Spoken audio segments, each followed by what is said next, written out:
हाँ हाँ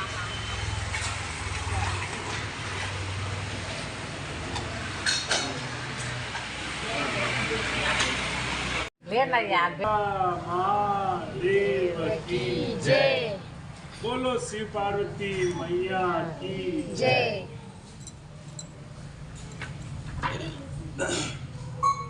एक समय कैलाश पर्वत पर जबकि चारों ओर 18 बार वनस्पति फल फूल रही थी, महादेव सुंदर मंद सुगंधित हवा चल रही थी। ऐसे समय शिव जी तथा पार्वती जी एक सुंदर आसन पर विराजमान होकर इस छटा को देख रहे थे। महादेव श्री पार्वती जी बोली, हे नाथ, आज तो चौपड़ पासे का खेल खेलना चाहिए। महादेव तो महादेव जी ने कहा, ठीक है, पर इस खेल में छल कपट बहुत होता है, इसलिए हार जीत का साक्षी का निर्णय कौन देगा। महादेव तब तो पार्वती जी ने अपने अंग से मेल उतार कर उसका एक पुतला बनाकर बैठा दिया, महादेव जिसे श्री महादेव जी सर जीवन कर बोले, हे पुत्र अंगद, हम दोनों चौपड़ पासे का खेल खेल रहे हैं, सो तू हमारे हारने जीतने की साफ करना। महादेव अब चौपड़ पासे का खेल शुरू हुआ। महादेव जी ने 2 बार पासे फेंके और अंगद से पूछा, बता कौन हारा और कौन जीता। महादेव तो अंगद ने कहा कि आप जीते तथा पार्वती जी हारे। महादेव जब तीसरी बार पार्वती जी ने पासे फेंके और अंगद से पूछा, बता कौन हारा और कौन जीता। महादेव यद्यपि इस बार पार्वती जी जीती थी, परंतु अंगद ने सोचा, मैं महादेव जी को हारा कहूंगा तो वो मुझे श्राप दे देंगे। महादेव अतः उसने कह दिया कि महादेव जी जीते तथा पार्वती जी हारे। महादेव यह सुनते ही पार्वती जी को क्रोध आ गया और क्रोध में आकर अंगद को श्राप दे दिया, जा तू कोढ़ी हो जा, और भटकता थी। महादेव तब तो पार्वती जी के श्राप से कोढ़ी व दुखी हुआ अंगद इधर उधर भटकने लगा। महादेव भटकते भटकते एक दिन एक विशाल भयंकर जंगल में जा पहुंचा, महादेव जहाँ उसे 12-24 कोस के बीच एक तालाब दिखाई दिया, महादेव जिसके आसपास बड़ पीपल के कई पेड़ खड़े थे। वहाँ पर इंद्राणियाँ, ब्रह्माइयाँ, बहुत सी देवी देवताओं की स्त्रियाँ मिलकर वहाँ व्रत कर रही थी। महादेव तब तो अंगद ने उन्हें ऐसा करते हुए देखकर कहा कि बहनों, आप यह क्या कर रही है। महादेव तो देवांगनाओं ने उत्तर दिया कि हम महादेव जी के मनसावाचक व्रत को कर रही है, जिसके करने से सभी मनोकामनाएं शिवजी महाराज पूर्ण करते हैं। महादेव तब तो अंगद ने कहा कि इस व्रत को तो मैं भी करना चाहूंगा। तो देवांगनाओं ने उसकी इच्छा को देखकर चावल सुपारी जलाकर व्रत प्रारंभ कराने का संकल्प करा दिया और कहा कि श्रावण महीने के प्रथम सोमवार से इस व्रत को शुरू किया जाता है। उस दिन व्रत करे, उस दिन कुंवारी कन्या से 2 पुनी सूत कटवा कर उसका डोरा बनावे, पीली गेरू में रंगे और फिर महादेव जी की पूजन तथा आगे हर सोमवार उसका व्रत करता रहे। फिर कार्तिक सुदी चौथ के दिन उसका उजवना करे। उस दिन 4.25 सेर आटा, 1.25 सेर घी और 1.25 सेर गुड़ का गाँव में तोल बूझ कर उसका चूरमा बनावे और उसका महादेव जी के भोग धरकर 4 बराबर भाग कर लेवे। प्रथम भाग शिव जी को निमित्त कर देवे, अर्थात किसी नाथ को दे देवे। दूसरा भाग किसी ब्राह्मण को दे देवे और तीसरा भाग किसी गौ को खिला देवे और चौथा भाग आप स्वयं प्रसाद के तौर पर ग्रहण करें। शेष बिना राजा रंग के छोटे बड़े का भेदभाव किए सबको बराबर बराबर बतरा देवे और डोरा जो बनाया जाता है जब तक व्रत करें स्वयं धारण करें और उद्यापन के बाद उसे जल में पधरा देवे। बस यही इस व्रत का विधान है। तब तो अंगद ने नियमानुसार मनसावाचक व्रत शुरू किया और लगातार 4 वर्ष तक करता रहा। इधर एक दिन बेटे ही बेटे पार्वती जी को अंगद की याद आई। वियोग से घबराकर महादेव जी से कहने लगी कि हे नाथ, कोई ऐसा उपाय बतलाइए जिससे कि अंगद घर वापस लौट आए। तो भगवान शंकर जी पार्वती जी से कहने लगे कि हे प्रिय, तुम मनसावाचक व्रत करो, तुम्हारी इच्छा अवश्य पूरी होगी। तो पार्वती जी ने विधि अनुसार डोरा बनाकर व्रत प्रारंभ किया। जो ही व्रत समाप्त हुआ, अंगद कोढ़ रहित होकर विचरण करता हुआ पार्वती जी से आ मिला। तो पुत्र को देखते ही पार्वती जी खुशी के मारे हंसने लगी। परंतु अंगद ने सोचा कि मैं माता जी के बिना बुलाए लौट आया हूँ, यह जानकर हंस रही है। महादेव इसलिए वह गुस्से में भरकर वापस लौटने लगा। महादेव तो पार्वती जी ने उसको उठकर पकड़ लिया और बोली कि हे बेटा, फिर से तू कहाँ जा रहे हो?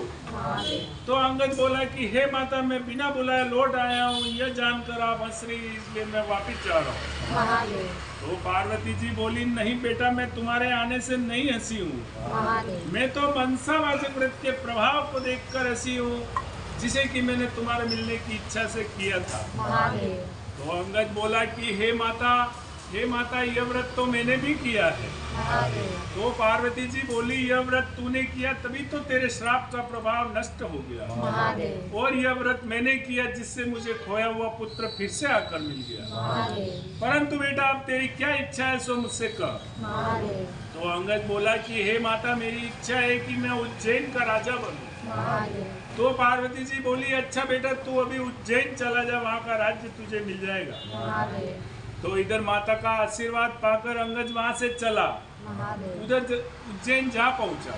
महादेव इधर उज्जैन के राजा ने अपनी इकलौती कन्या का स्वयंवर रखा था और शर्त रखी थी कि हथिनी जिसके गले में जयमाला डाल देगी, राजकन्या का ब्याह उससे कर दिया जाएगा। महादेव अतः स्वयंवर के ठीक समय पर एक हथिनी को श्रृंगार कराकर उसकी सुंड में वरमाला देकर कहा गया कि हे हथिनी, तू देवी के समान है। महादेव अतः इस सभा में जो तुम्हें राजकन्या के योग्य वर दिखाई दे, उसके गले में वरमाला डाल दे। महादेव हथिनी माला लेकर चली, इधर जहाँ अंगद बेटा था वहाँ पहुंचकर उसके गले में वरमाला डाल दी। महादेव यह देखकर लोगों ने कहा कि यह न मालूम कौन है, हथिनी चूक गई। महादेव अतः इस लड़के को अंगद को वहाँ से हटा दिया गया। महादेव फिर हथिनी को माला देकर प्रार्थना की गई कि हे हथिनी, इस सभा में जो तुम्हें राजकन्या के योग्य वर दिखाई दे, जो उज्जैन का राज्य अच्छी तरह संभाल सके, उसके गले में वरमाला डाल।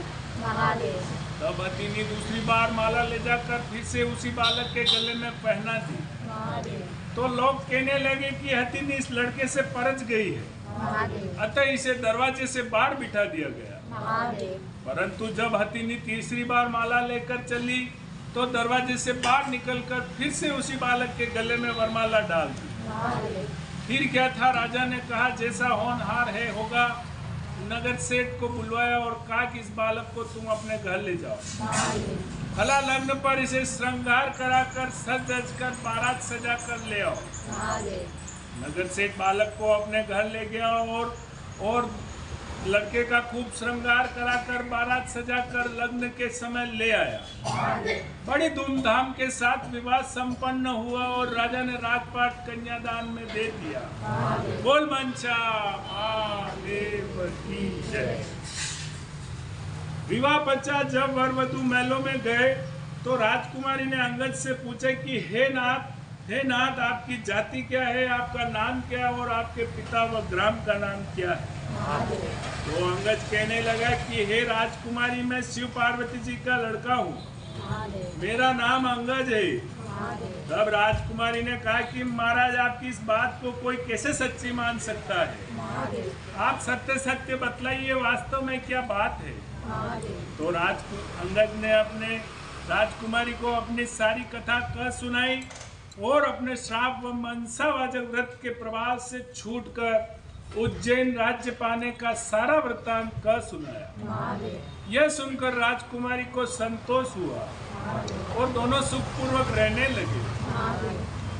थोड़े दिनों पश्चात अंगद ने कहा कि हे राजपुत्री, मेरी राज्य करने की अवधि पूरी हो चुकी है, अतः मैं अपने माता पिता के पास कैलाश जाना चाहता हूँ। तेरी क्या इच्छा है सो मुझसे कह। तो राजकुमारी बोली कि हे नाथ, मैं तो पुत्र धन व राज्य का सुख चाहती हूँ। तो अंगद बोला कि तुम मनसावाचक व्रत करो, तुम्हारी इच्छा अवश्य पूरी होगी। तो राजपुत्री बोली कि हे नाथ, जब आप कैलाश चले जाएंगे तो मेरे पुत्र कैसे होगा? तो अंगद ने कहा कि राजपुत्री, तुम मनसावाचक व्रत करो, तुम्हें बिना गर्भावास के पुत्र मिलेगा। ऐसा कहकर मनसावाचक व्रत की सारी विधि समझाकर अंगद वहां से चले गए कैलाश। इधर राजकुमारी ने पति की आज्ञा अनुसार मनसावाचक व्रत शुरू किया और लगातार 4 वर्ष तक करती रही। महादेव इधर भगवान शंकर जी बहुत प्रसन्न हो गए और एक दिन जब रानी दातुन कर रही थी तो अपनी दासी को ऊपर महल में जल की जारी लेने के लिए भेजा। महादेव जब दासी ऊपर महल में जाकर क्या देखती है कि एक सोने के पालने में एक सुंदर सा बालक सोया हुआ अपना अंगूठा चूस रहा है। महादेव तब दासी ने दौड़ते हुए नीचे आकर रानी को सारा हाल कहा महादेव और वह उसे ऊपर ले गई। तब रानी ने बालक को देखकर उठाकर छाती से लगा लिया और महादेव जी से प्रार्थना करने लगी कि हे नाथ, यदि आपने मुझे यह पुत्र दिया है तो मेरे स्तनों में दूध पैदा कीजिए। रानी के इतना कहते ही उसके स्तनों में दूध भर आया और सारे नगर में खुशी छा गई और सभी मनसावाचक व्रत को सराहने लगे और बालक का नाम फूल कुंवर रखा गया। धीरे धीरे फूल कुंवर बड़ा हुआ। अब सभी उसे राजकुमार कहकर पुकारने लगे। एक दिन राजकुमार ने अपनी माता से पूछा कि हे माता, मेरे पिता कौन है, उनका नाम क्या है और वे इस समय कहाँ पर है? तो रानी ने कहा कि हे पुत्र, तेरे पिता का नाम अंगज है, वे महादेव जी के पुत्र हैं और इस समय कैलाश में है। तो राजकुमार ने कहा कि हे माता, मृत्यु लोक में इस बात को कोई कैसे सच्ची मान सकता है? तब रानी ने अंगज की उत्पत्ति और उनके श्राप और उनके मनसावाचक व्रत के प्रभाव से छूटकर उज्जैन राज्य पाने की और उनकी स्वयं की उत्पत्ति की आदि बातें कह सुनाई और कहा कि हे पुत्र, मनसावाचक व्रत करने वाले मनुष्य के लिए कोई भी बात असंभव नहीं है। यदि तुझे इसके पराक्रम का भान नहीं है तो तू स्वयं करके इसके फल को प्रत्यक्ष रूप से देख सकता है। तो फूल कुंवर कहने लगा कि हे माता, मेरी इच्छा है कि चेदीराज की कन्या जो दुनिया की सबसे अधिक सुंदर मानी जाती है, क्या उसके साथ मेरा विवाह हो सकता है? तो रानी ने कहा कि हाँ, इस व्रत के करने से तुम्हारी इच्छा अवश्य पूरी हो जाएगी। तो फूल कुंवर ने माता से संपूर्ण विधि पूछकर व्रत प्रारंभ किया और लगातार 4 वर्ष तक करता रहा। भगवान शंकर जी फूल कुंवर पर बहुत प्रसन्न हो गए और चेदीराज के स्वप्न में दर्शन देकर कहा कि हे चेदीराज, तुम मेरे कहने से अपनी राजकुमारी का विवाह उज्जैन के राजकुमार फूल कुंवर से कर दे। तो चेदीराज ने भगवान शिव जी के वचन सुनकर अपनी कन्या का विवाह उज्जैन के राजकुमार फूल कुंवर से कर दिया। तो फूल कुंवर भी राजा हो गया। तो एक दिन राजा फूल कुंवर शिकार खेलने के लिए वन में गया और उसको कोई शिकार हाथ न आया और भूख प्यास के व्याकुल होकर एक बाग में आराम करने लगा। देव योग से वहां पर कोई ब्राह्मण आ पहुंचा और राजा को पंचांग सुनाया कि आज कार्तिक सुदी चौथ है, अर्थात मनसावाचक व्रत के उजड़ने का दिन है। तो राजा ने कहा कि हे विप्रराज, मुझसे तो भूल हो गई है, आप मुझे भी पूजन करा दें। तो ब्राह्मण ने पूजा के लिए शहर में रानी के पास खबर भेजी कि राजा साहब शिकार के लिए वन में ठहरे हैं, आज उनके कार्तिक सुदी चौथ के उजड़ने का दिन है, इसलिए 4.25 सेर आटा, 1.25 सेर घी, 1.25 सेर गुड़ का चूरमा बनाकर मंगवाया है। इस पर रानी ने सोचा कि फौज के कई आदमी साथ है, इतने से चूरमे से क्या होगा, इसलिए उसने गाड़ी भरकर चूरमा भेज दिया। नियम विरुद्ध अधिक सामान होने से महादेव जी ने कोप किया और राजा के स्वप्न में दर्शन देकर कहा कि हे राजा, तू अपनी रानी को राज्य से निकाल दे, नहीं तो मैं तेरे राज्य को नष्ट भ्रष्ट कर दूंगा। तब राजा ने प्रमाण अनुसार दोबारा चूरमा बनाकर व्रत पूरा किया और महादेव जी के कथन अनुसार रानी को महल से निकलवा दिया। अब रानी किले से रवाना हुई। थोड़ी दूर जाने पर उसे दीवान मिला। तो दीवान जी ने पूछा कि रानी जी, आप कहाँ पधार रही हो? तो रानी ने सब बात बताई। तब दीवान ने कहा कि मैं राजा साहब को समझाकर मना लूंगा, तब तक आप मेरी हवेली में पधारे। जो ही रानी दीवान की हवेली में गई तो दीवान अंधा हो गया। तब दीवान ने हाथ जोड़कर कहा कि आप यहाँ से पधारिए। अब रानी वहां से रवाना हुई, आगे चली तो उसे नगर सेठ मिला। तो उसने भी यही कहा कि राजा साहब को 1-2 दिन में मना लेंगे, तब तक आप मेरे घर में विराजे। जो ही रानी नगर सेठ के घर में गई तो नगर सेठ की उंगलियां चलना बंद हो गई और कई तरह के उपद्रव होने लगे। तब नगर सेठ ने भी हाथ जोड़कर कहा कि आप यहाँ से पधारिए। अब रानी आगे चली तो राजा जी का कुम्हार मिला, उसे भी रानी पर दया आ गई, वह रानी को अपने घर ले गया। तब रानी के वहां जाते ही कुम्हार का हवा बैठ गया और सारे बर्तन फूट गए और कुम्हार स्वयं अंधा हो गया। तब कुम्हार ने भी रानी को वहां से चले जाने की प्रार्थना की। अब रानी वहां से निकली तो एक राजा जी का माली मिला, उसने भी यही पूछा कि रानी जी आप कहाँ पधार रही हो। तब रानी ने कहा कि मुझे देश निकाला दिया है। तब माली को भी रानी पर दया आ गई, वह उसे अपने बाग में ले गया और कहा कि राजा जी का क्रोध शांत हो तब तक आप मेरे बाग में रहिए। तो रानी के वहां जाते ही बाग के सारे पेड़ पौधे सूखकर जलने लगे, खेत कुओं का पानी सूख गया और माली को भी कम दिखने लगा। तब माली ने भी रानी को वहां से चले जाने को कह दिया। अब रानी वहां से निकलकर विचार करने लगी कि मुझसे ऐसा क्या पाप हो गया है कि मैं जहाँ भी जाती हूँ वहाँ सत्यानाश होने लगता है। ऐसा सोचते सोचते वह आगे चली तो उसे 2 रास्ते दिखाई दिए। पूछने पर मालूम हुआ कि एक रास्ता 6 महीने का और एक रास्ता 3 दिन का। रानी 3 दिन के रास्ते से चली, उसे रास्ते में एक शिप्रा नाम की नदी मिली। रानी दुख के मारे उसमें कूदकर आत्महत्या करनी चाहिए। जो ही रानी नदी के अंदर कूदी तो वह नदी भी सूख गई। आगे चलते चलते उसे एक पर्वत आया। रानी ने सोचा इस पहाड़ पर चढ़कर गिर पड़ूं। जो ही रानी पहाड़ पर चढ़कर गिरने लगी तो वह पर्वत भी जमीन के बराबर हो गया। आगे जाने के बाद उसे एक सिंह दिखाई दिया। रानी ने सोचा इस सिंह को छेड़ू, वह मुझे खा जाएगा तो अच्छा है। जो ही रानी ने सिंह के ऊपर हाथ फेरा तो वह सिंह भी पत्थर का हो गया। आगे जाने के बाद उसे एक बड़ा भारी अजगर सर्प दिखाई दिया। रानी ने मरने की इच्छा से सर्प को छेड़ा तो वह सर्प भी रस्सी का हो गया।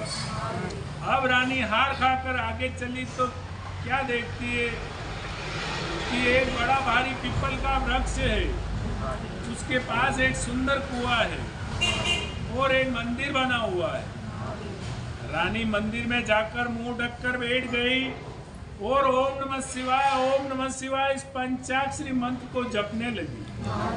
उस दिन काटी सुदी चौथ का उजड़ने का दिन था और मंदिर का पुजारी नाथ गांव में सामान लेने के लिए गया था। वहां पर उसको कुत्तों ने काट खाया। तो पुजारी नाथ विचार करने लगा कि आज मेरे आश्रम में ऐसा कौन पापी आ पहुंचा है जिसके कारण यह उत्पात हुआ है। जब नाथ जी ने मंदिर में आकर एक स्त्री को बैठा देखा तो सोचने लगे कि आज मेरे आश्रम में कोई डाकन या भूतनी आ गई है। तो रानी ने नाथ जी को देखकर कहा, विनय पूर्वक बोली कि हे महाराज, मैं न तो कोई डाकन हूँ न भूतनी हूँ, मैं तो मानवी हूँ, आकाश की गहरी जमीन की झेली एक दुखी स्त्री हूँ। यदि आप मुझे धर्म की बेटी बनाओ तो मैं अपना सारा वेद कहूँ। तो नाथ जी ने यह स्वीकार कर लिया और रानी तब वहां से जाने लगी। तो रानी ने अपना सारा किस्सा कहा और फिर वहां से जाने लगी। तो रानी भूख प्यास के चल नहीं सक रही थी।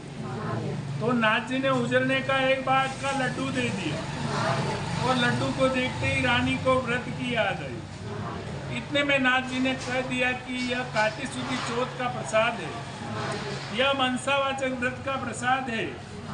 इसका नियम है कोई भी राजा हो तो भी अधिक प्रसाद न बना, इसलिए यह एक बाग का लड्डू है। तब रानी को समझ में आ गई कि मैंने चूरमा ज्यादा भेजा था, इसलिए मुझ पर महादेव जी ने कोप किया है। ऐसा विचार कर रानी ने नाथ जी से कहा कि हे महाराज, इस व्रत को तो मैं भी करना चाहूंगी। तब नाथ जी ने कहा कि यह श्रावण महीने का प्रथम सोमवार आ रहा है, उस दिन इस व्रत को तुम शुरू करना। तो रानी ने नियमानुसार व्रत शुरू किया और जब कार्तिक शुद्ध चौथ का दिन आया तो नाथ जी गांव में जाकर सामान ले आए और 1.25 सेर घी, 1.25 सेर गुड़, 4.25 सेर आटे का चूरमा बनाया। कुंवारी कन्या से पौनी सूती सूत कटवाया, डोरा बनाया, चूरमे के 4 भाग किए, शिव पार्वती जी की चित मन से पूजा की। इस प्रकार रानी को व्रत करते हुए 4 वर्ष हो गए और महादेव जी राजा फूल कुंवर के स्वप्न में दर्शन देकर कहा कि हे राजा, तू अपनी रानी को राज्य में बुलवा ले, नहीं तो मैं तेरे राज्य को नष्ट भ्रष्ट कर दूंगा। तब राजा ने कहा कि हे महाराज, अब रानी का कैसे पता लगेगा? आपकी आज्ञा से ही तो मैंने उसे देश निकाला दे दिया है। तब महादेव जी ने कहा कि हे राजा, तू अपने 4 विश्वासी नौकरों को पूर्व के दरवाजे भेज दे। वहाँ उन्हें बिना नातों बेलों की गाड़ी मिलेगी, वे लोग उसमें बैठ जावे। वह गाड़ी उन्हें वहीं पर ले जाएगी जहाँ पर तुम्हारी रानी है। तो प्रातः काल होते ही राजा के 4 आदमी भेज दिए, उन्हें बिना नातों बेलों की गाड़ी मिली, वे चारों लोग उसमें बैठ गए। वह गाड़ी उन्हें वहीं पर ले गई जहाँ पर रानी रहती थी। तो सेवकों ने रानी को पहचान लिया। सेवकों ने रानी को पहचान लिया। तब सेवकों ने कहा कि हे रानी जी, राजा साहब आपको बुला रहे हैं, इसलिए हम लोगों को भेजा है। तब रानी ने नाथ जी से कहा कि मैं आपकी बेटी हूँ, आप मुझे सीख देकर भेजो तो मैं जाऊँ। तब नाथ जी ने मिट्टी के हाथी, घोड़े, रथपाल की आदि बनाकर मंत्र के छींटे दे दिए, जिससे वह सच्चे हाथी, घोड़े, रथपाल की बन गए। तब रानी ने कहा कि हे पिताजी, रास्ते में मेरे छूने से कई जीवों का नुकसान हुआ, उनका भी उद्धार होना चाहिए, तो नहीं तो मुझे पाप लगेगा। तब नाथ जी ने शिव जी के निर्मल्य स्नान कराए हुए जल की जारी भरकर दी और कहा कि हे बेटी, तू ओम नमः शिवाय कहकर जल की जारी का जिस पर छींटा डालेगी तो वह पुनः अपने असली स्वरूप को प्राप्त हो जाएगा। तब रानी जल की जारी लेकर नाथ जी को प्रणाम करके चारों सेवकों के साथ रथ पालकी में बैठकर रवाना हुई। चलते चलते उसे रास्ते में वह सर्प आया जो रानी के छूने से रस्सी हो गया था।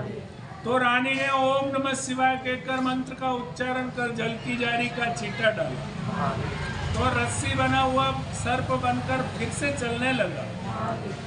आगे वही जो सिंह जो पत्थर होकर पड़ा मिला, तो रानी ने ओम नमः शिवाय पढ़कर जो ही जल की जारी का छींटा डाला तो वह जीवित होकर गरजता हुआ वन में चला गया। आगे जाने के बाद उसे वही पहाड़ आया जो रानी के स्पर्श से जमीन में धंस गया था। तो रानी ने ओम नमः शिवाय पढ़कर जो ही जल की जारी का छींटा डाला तो वह जीवित, जल की जारी का छींटा डाला तो वह पहले जैसा पर्वत हो गया। आगे जाने के बाद उसे वह नदी आई जो रानी के स्पर्श से सूख गई थी। तो रानी ने ओम नमः शिवाय कहकर जो ही जल की जारी का छींटा डाला तो वह पहले जैसे गहरे निर्मल जल से बहने लगी। अब रानी ने पालकी, फौज आदि को किले में भेज दिया, खुद उस बाग में गई जो उसके कारण सूख गया था। तो भगवान ने रानी को देखकर कहा कि हे रानी जी, आप फिर से क्यों आ रही है? पहले ही आपके कारण यह बाग सूख गया था। परंतु रानी के समझाने बुझाने के बाद माली ने फाटक खोला।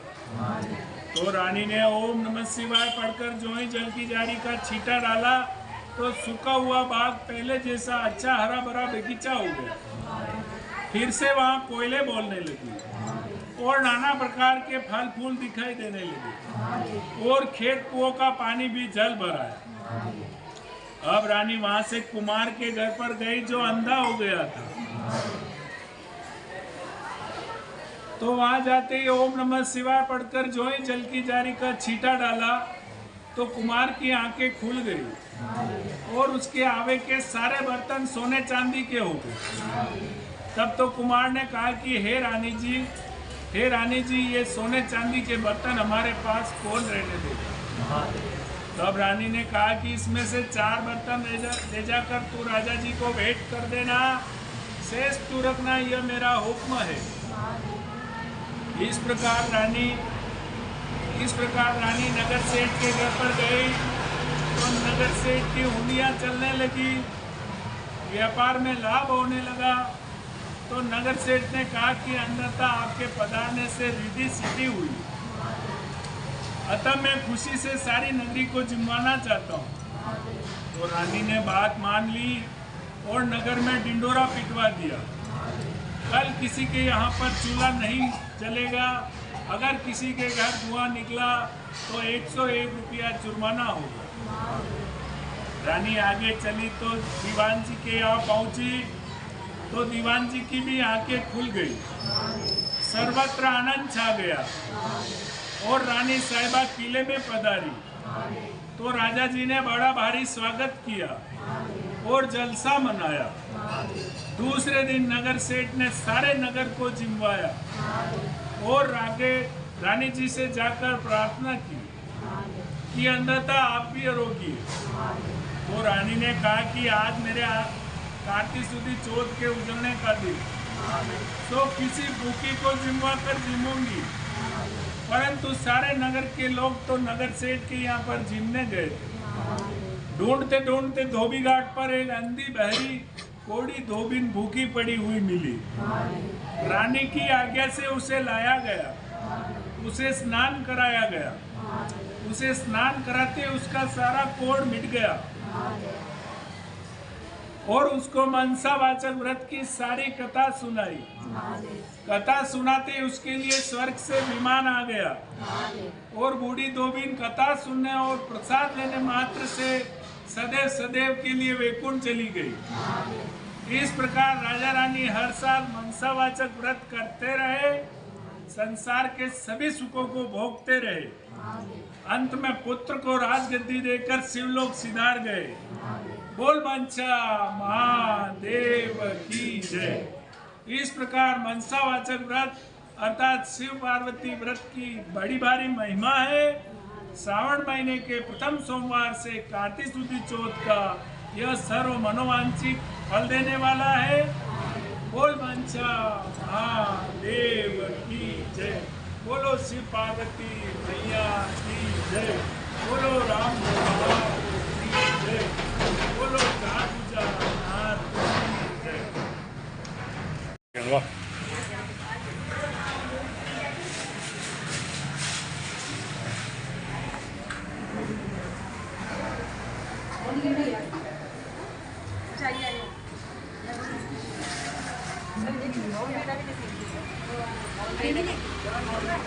दो पहिया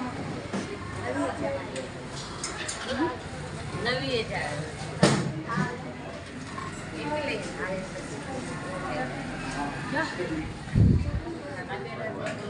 खाली कर खाली कर। अरे या बटे खाली करो।